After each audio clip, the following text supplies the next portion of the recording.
5 idées pour survivre face à l'IA sans héritage ni gros actifs. Il y en a qui diront que ça a déjà commencé, mais on est sur le point de vivre une véritable révolution, celle de l'IA. Il y en a qui sont déjà impactés. Moi, j'ai déjà été impacté ces dernières années. Et il y en a qui ont été tellement impactés qu'ils ont perdu leur travail, voire ils ont perdu leur business en entier. Ils ont dû carrément se reconvertir.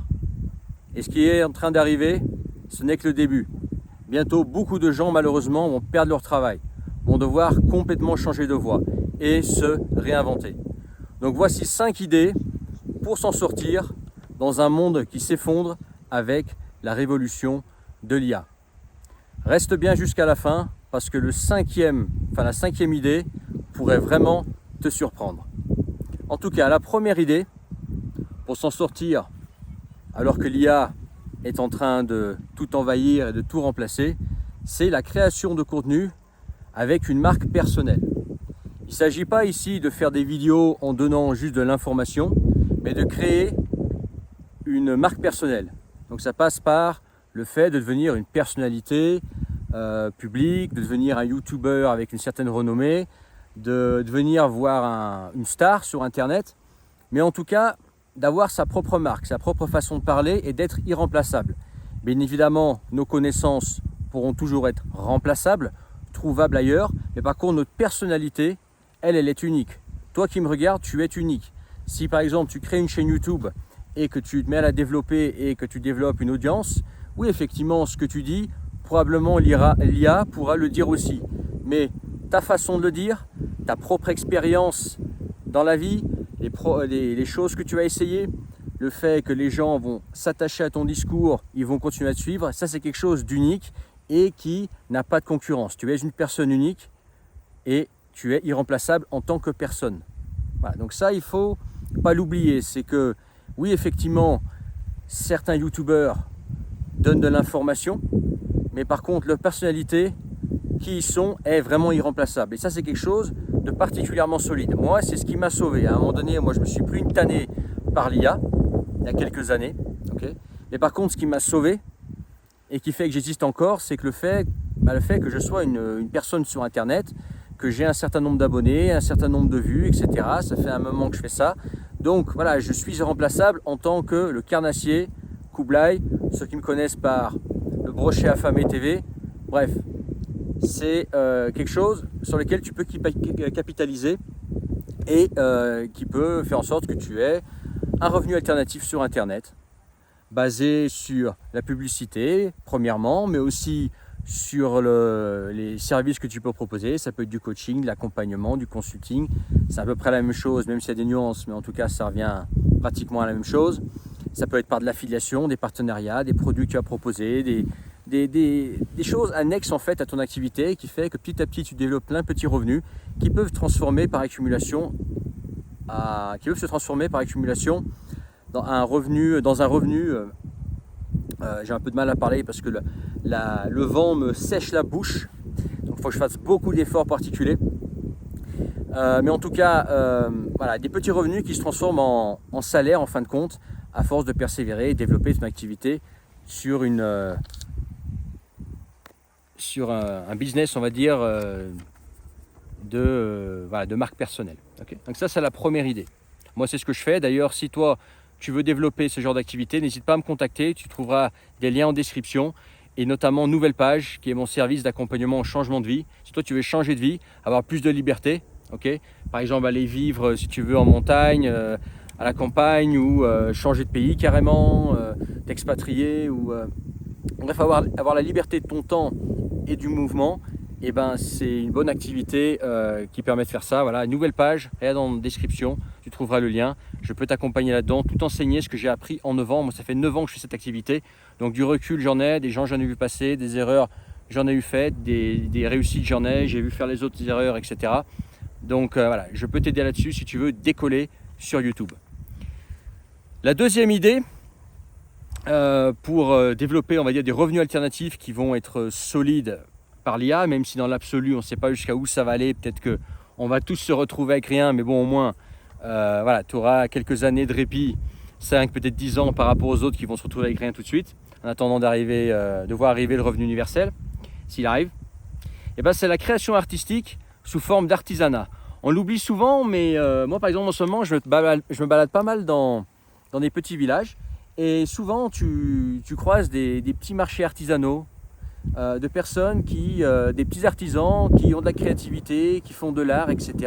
La sculpture, ça peut être des bijoux, ça peut être plein de petits trucs en fait auxquels on ne pense pas du tout et ces gens-là font cette activité-là et il y en a qui en vivent, même qui en vivent bien et qui vivent en fait de leur créativité. L'IA ne pourra jamais remplacer la créativité de l'homme. Les gens aiment en fait, s'attachent à tout ce qui est fait main, tout simplement. Ça peut être aussi de la nourriture, ça peut être des spécialités régionales, etc.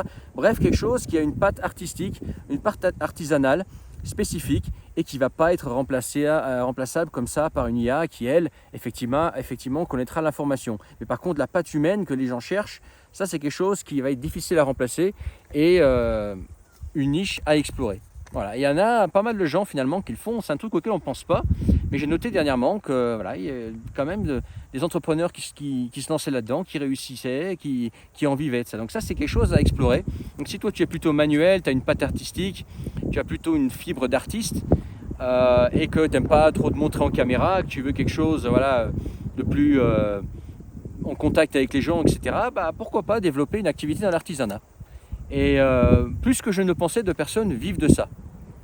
Donc quand tu n'as plus rien, que tu n'as plus de revenus, pourquoi pas développer un revenu avec ça. Troisièmement, les services techniques et manuels qui demandent une présence physique. Et là on en revient aux métiers manuels. Il y en a qui appellent ça les métiers manuels, mais en fait les métiers manuels ça ne veut tout et rien dire.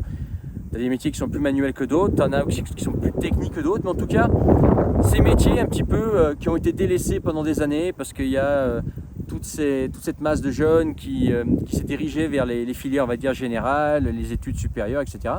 Alors que il y a plein de petits métiers qui se font avec, petits métiers, façon de parler, hein, avec des CAP, des BEP, parfois un bac pro, parfois une formation très courte, qui peut être de quelques mois, par exemple, je pense aux soudeurs, et qui sont des métiers manuels ou techniques où on manque de monde. Et pareil, un soudeur, avant qu'un soudeur soit remplacé par l'IA, il y aura peut-être la robotique qui le remplacera, mais c'est pas dans les années à venir, ça sera peut-être dans très longtemps. Pareil pour les électriciens. Voilà, les électriciens, il y a tellement de niches, tout autour de nous est électrique.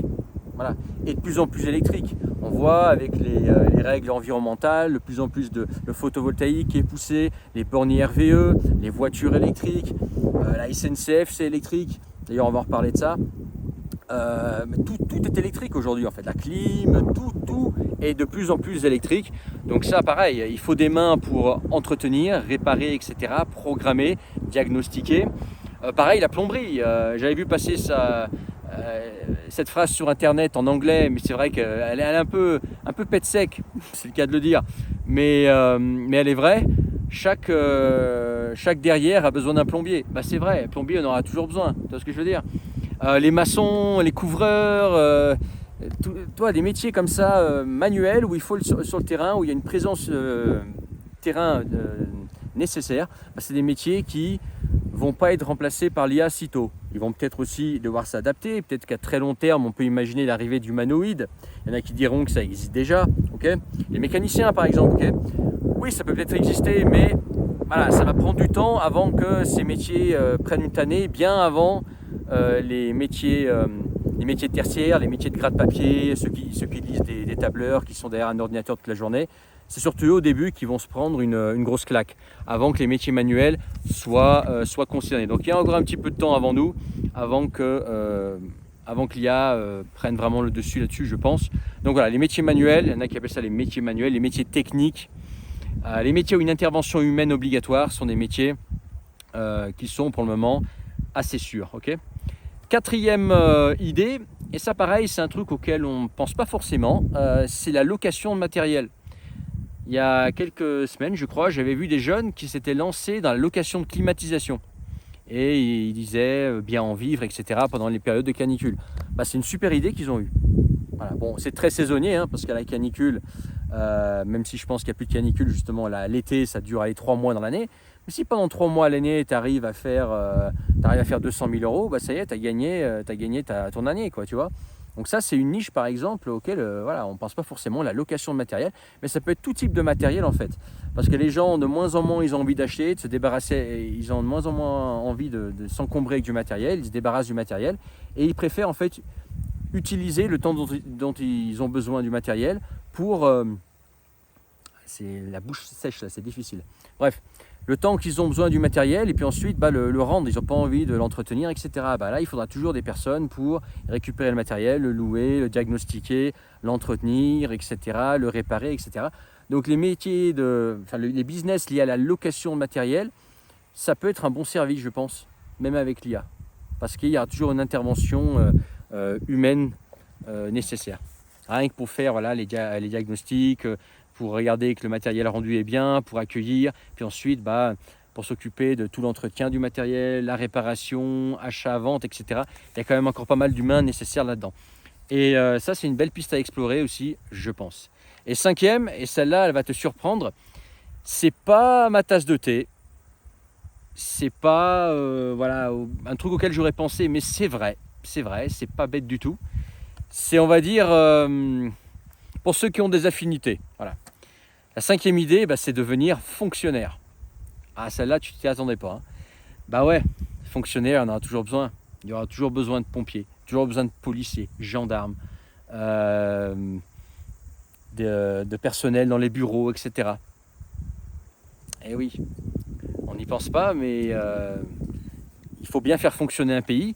Et le fonctionnariat, il y en aura toujours besoin. Donc, quand il y a de moins en moins d'argent à gagner, que de moins en moins de business de plus en plus de business qui se cassent la gueule, de moins en moins de business potentiellement on peut aller, etc. De plus en plus de concurrence sur ces business, et se tourner vers le fonctionnariat, ça peut être une idée.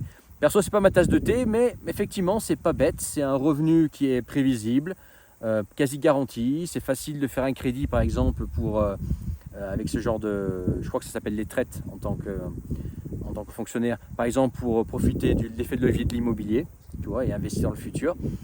Ça peut être une solution. Quand on n'a plus de revenus, qu'on a tout perdu à cause de l'IA, certains peuvent se tourner vers le fonctionnariat et je trouve ça pas bête. Le seul truc auquel moi je ferai attention, c'est l'armée. C'est que l'armée, le jour où il y a la guerre, il faut y aller, quoi. Tu vois, donc ça, c'est pas pour tout le monde non plus. C'est pas tout le monde qui a envie de ça non plus. Donc voilà, ça c'est le truc dont il faut tenir compte. Mais sinon, à part le reste, pourquoi pas? Pour ceux qui se verraient bien devenir flic par exemple, ou qui se verraient bien devenir plombier, ou qui veulent un boulot simple, tranquille, travailler dans une administration 35 heures par semaine, pourquoi pas?